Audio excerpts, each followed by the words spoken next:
that the first part is the worst of all.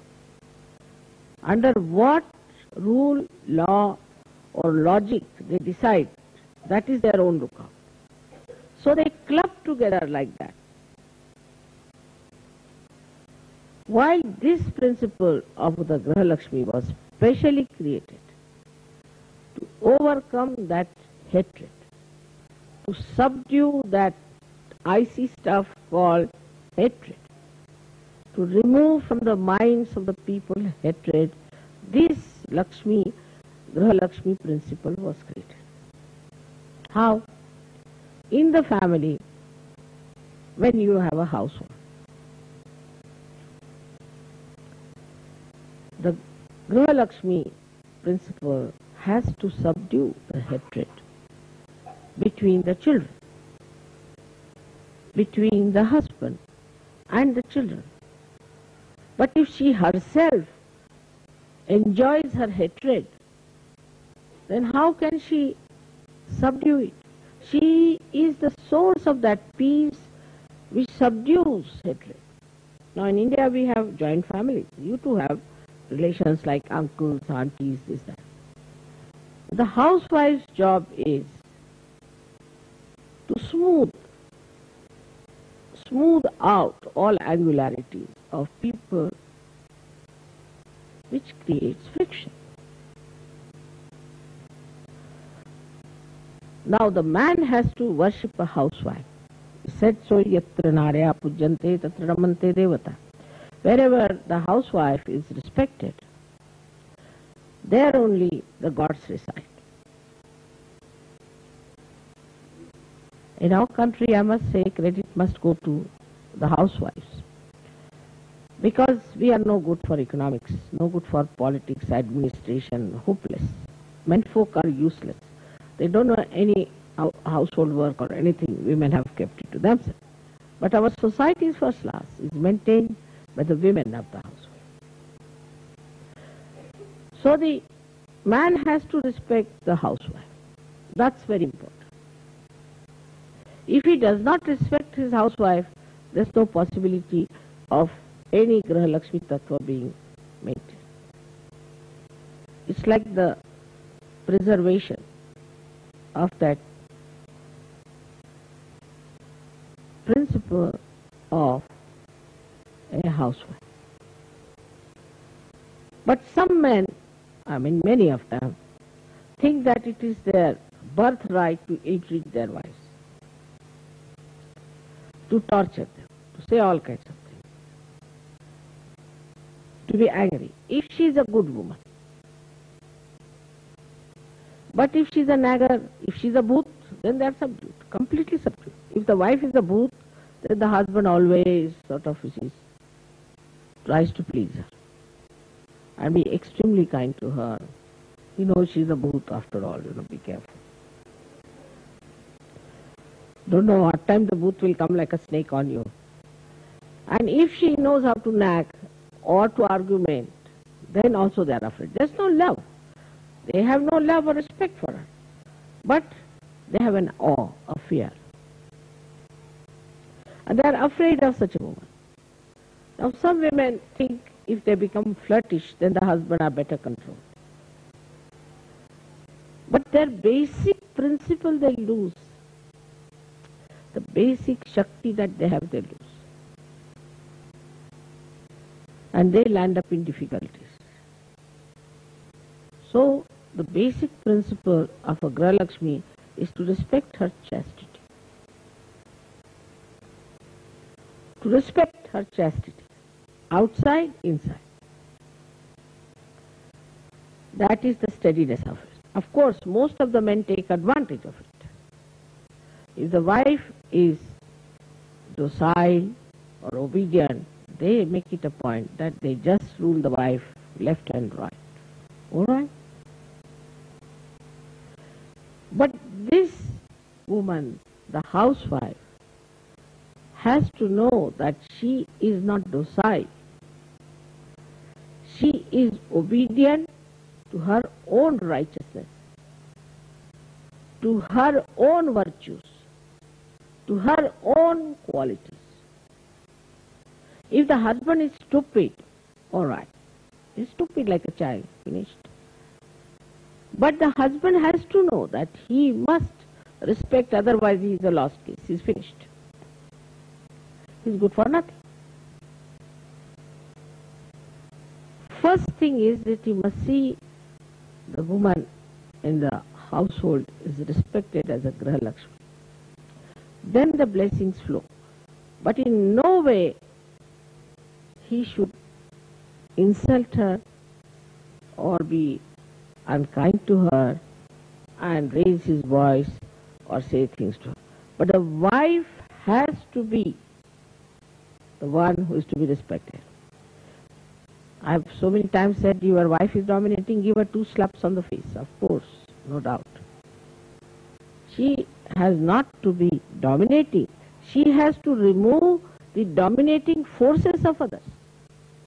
She is the source of peace. She is the source of joy. And she is the peacemaker. If she is the one who creates problems, then you can slap her nicely, bring her to her shape. It's all right. So it's a Graha Lakshmi Tattva is mutual. It doesn't depend only on the wife or the husband, but both of them. So once if you are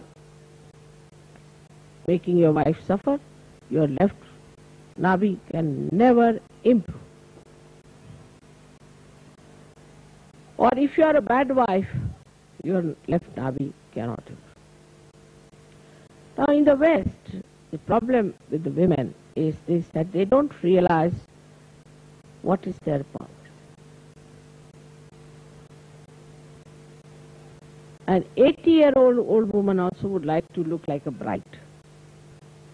They do not feel their dignity and enjoy their dignity within themselves. They are the queen of the house. But they want to behave like cheapish, childish, young, frivolous girl. They don't feel the dignity of their being. They talk too much. They behave in a manner that doesn't behove a housewife. Like they'll take out their hands, talk like this, as the fisherwomen do when they sell their fish to someone and when they have to fight. Or they shout. Sometimes they shout also. I mean, this, I've heard they shout. And sometimes they beat their husbands. That's the limit. They start always comparing themselves with the husband to begin with. Like, I am such a rich man, a rich man's daughter. I am from such and such family. My husband is from such a low family. He has no money, nothing. He is not educated, so ill treat him. Treat him in a manner that shows no respect. Such a woman will lose all her powers. Also in her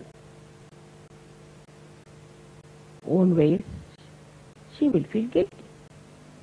She'll feel guilty because, first of all, nobody has right to look down upon anyone whatsoever, in Sahaja Yoga especially. Then to look down upon your husband is something unbelievable. He may not be a Sahaja Yogi, all right? He may not be up to the point. But by your behavior, by your strength, by everything, you can save him. But why are you losing yourself? By dominating others, by strangling others, by making your husband a very sort of a frog in the well, telling him, oh, we both are, after all, we should enjoy, let's have our house separately, nobody should come in the house, even a rat won't enter that house. Even to say, oh, these are my children, my husband, myself, is the negative of Sahaja Yoga. Is a negative form of understanding. These are absolutely absurd things. They do not look like for any Sahaja Yogi or any Sahaja Yogi. All this kind of selfishness, all this kind of seclusion is against surgery. But a thing of a housewife is, oh, now, how much should I prepare? For example, there will be 50 persons coming. So the husband says, but only 10 are coming. Why do you want to have for 50 persons? But maybe they would like to eat more. But then why do you have 50 plates? Maybe they might bring their friends. So she thinks of her generosity. She enjoys her generosity. I have known many like that. Those who say are not even such yoginis. They'll say, then, will you come, sister-in-law, will you come for dinner? Oh, I'm not coming. You cook too many things. Not coming. No, I'll cook very few things, but please come. Then she just starts thinking immediately, what vegetables are available in the market? What should I get? What is the best? I mean, I'm not their guru. I'm not their mother. I'm just a relation. But they want to express their love through the food. They are the giver of food. Annada. They are the Annapurnas. And this is one of the qualities the generosity if a woman doesn't have. She is not a surgeon by any chance. Take it from her. Husband may be little miserly, doesn't matter. But wife has to be very generous. And sometimes she secretly gives money. Not to her own children, but to others.